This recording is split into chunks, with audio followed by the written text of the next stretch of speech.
Hello students, once again welcome to your own YouTube channel Learn English with Pradeep. I am Pradeep Kushwaha. Student आज की class में हम UP board intermediate characters of happy life जो कि sir Henry Wharton जी के द्वारा लिखा गया है का सेकंड स्टेंजा लेकर आप लोगों के बीच में आए हैं. इसको ध्यान से पढ़ना है और समझना है. गाइज ये पोएम बोर्ड एग्ज़ाम में बहुत बार पूछा गया है.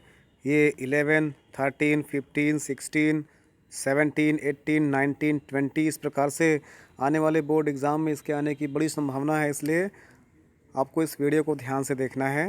तो आइए शुरुआत करते हैं. शुरुआत करने से पहले इस स्टेंजा का एक बार रिवाइज़ कर लेते हैं. इसको हिंदी एक्सप्लेन कर लेते हैं. बिना हिंदी को समझे हम लोग एक्सप्लेन नहीं कर पाएंगे. हालांकि मैं प्रीवियस वीडियोज़ में इसको एक्सप्लेन कर चुका हूँ. आप प्लेलिस्ट में जा कर के इससे रिलेटेड वीडियोस देख सकते हैं.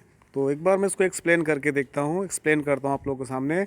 This man is free from servile band. वह व्यक्ति गुलामी के बंधन से मुक्त होता है. आप होप टू राइज, ऊपर उठने का प्रयास करता है. और फियर टू फॉल, गिरने से भयभीत नहीं होता है. लॉर्ड ऑफ हिमसेल्फ, खुद का स्वामी होता है. दो नॉट ऑफ लैंड्स, यद्यपि किसी ज़मीन जायदाद का नहीं. एंड हैविंग नथिंग, और कुछ भी ना होते हुए. ही हैथ ऑल, उसके पास सब कुछ होता है. तो हमने जाना यहाँ पर प्रसन्न जीवन के चरित्र बताए गए हैं.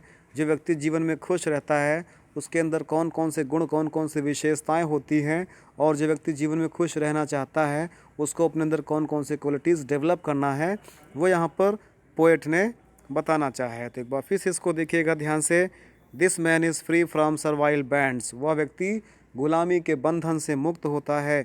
जो व्यक्ति जीवन में खुश रहना चाहता है वह गुलामी के बंधन से मुक्त रहता है अपने आप को.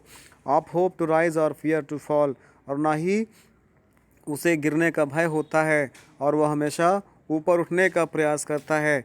लॉर्ड ऑफ हिमसेल्फ, दो नॉट ऑफ लैंड, खुद का स्वामी होता है. दो नॉट ऑफ लैंड, किसी ज़मीन जायदाद का नहीं. And having nothing he hath all, और कुछ भी ना होते हुए उसके पास सब कुछ होता है. तो इसको हम लोग एक्सप्लेन करेंगे. एक्सप्लेन करने के लिए हमको पहले हिंट लिखना होता है, जिसमें हम लोग हिंट में हम लोग स्टार्टिंग के 2-3 वर्ड लिखते हैं और इसके बाद लास्ट के 2-3 वर्ड लिखते हैं, हिंट लिखते हैं. हिंट के बाद हम लोग रेफरेंस में आते हैं. रेफरेंस में हम लोग स्टेंजा को पढ़ करके यह पता लगाते हैं कि वो किस पोएम से है, उस पोएम को टाइटल क्या, शीर्षक क्या है, और उसके पोएट कौन हैं. तो यहाँ पर हम लोग लिखेंगे these lines have been taken from the poem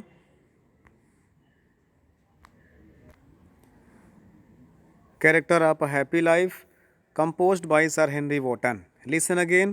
These lines have been taken from the poem The Character of a Happy Life composed by Sir Henry Wotton. यह पंक्तियाँ the character of a happy life नामक poem से ली गई है और जिसके composer, जिसके poet sir Henry वोटन जी हैं. इसके बाद हम लोग कॉन्टेक्स्ट में आते हैं. कॉन्टेक्स्ट में उस स्टेंजा को पढ़ करके उसके भावों को लिखना होता है 2-3 लाइन्स में. तो यहाँ पर इसके भाव बनते हैं. The poet points out certain essential qualities to lead happy life. The poet points out certain essential qualities to lead happy life. यहाँ पर कवि निश्चित आवश्यक गुणों के बारे में बात करते हैं. टू लीड्स हैप्पी लाइफ, प्रसन्न जीवन जीने के लिए. यहाँ पर कवि प्रसन्न जीवन जीने के लिए आवश्यक गुणों का वर्णन करते हैं और कहते हैं a man who is honest, independent, God fearing and passes his life with good books is always happy. और कहते हैं कि a man who is honest, वह व्यक्ति जो ईमानदार है, इंडिपेंडेंट, आज़ाद है, गॉड फियरिंग, ईश्वर से डरने वाला है, एंड पॉसेस विथ टाइम, और विथ गुड बुक्स, और अच्छी किताबों की संगत में अपना समय गुजारता है. इज़ ऑलवेज हैप्पी, वो जीवन में सदैव खुश रहता है. एक्सप्लेन की बात करते हैं. एक्सप्लेनेशन की चर्चा करें तो एक्सप्लेनेशन हम लोग इस प्रकार से करेंगे. एक्सप्लेनेशन इज़ व्याख्या. व्याख्या में हम लोग उसी कॉन्टेक्स्ट को या उसी स्टेंजा को पढ़ते हैं, उसको अपने अकॉर्डिंग इंग्लिश में उसको एक्सप्लेन करना होता है. जैसे हमने स्टेंजा पढ़ लिया है और उस स्टेंजा को अगर हम हिंदी में लिखना चाहें इस प्रकार से लिखेंगे कि the poet further points out that, कवि आगे संकेत करता है कि who lead a happy life is free from slavish temptation of hope of success or fear from failure। कहते हैं कि a man who leads a happy life, एक व्यक्ति जो प्रसन्न जीवन बिताता या बिताना चाहता है, इज़ फ्री फ्रॉम स्लैविश टेम्पटेशन, वह गुलामी के बंधन से मुक्त रहता है, ऑफ होप टू सक्सेस, और हमेशा सफल होने की सोचता है, और फियर टू फॉल, या गिरने के भय से भयभीत नहीं होता है। वो कभी असफल होने की बात नहीं सोचता है, असफल होने के भय से काम को बंद नहीं कर देता है, but he always have a positive attitude and do his work in positive stamina and power and complete his or her work।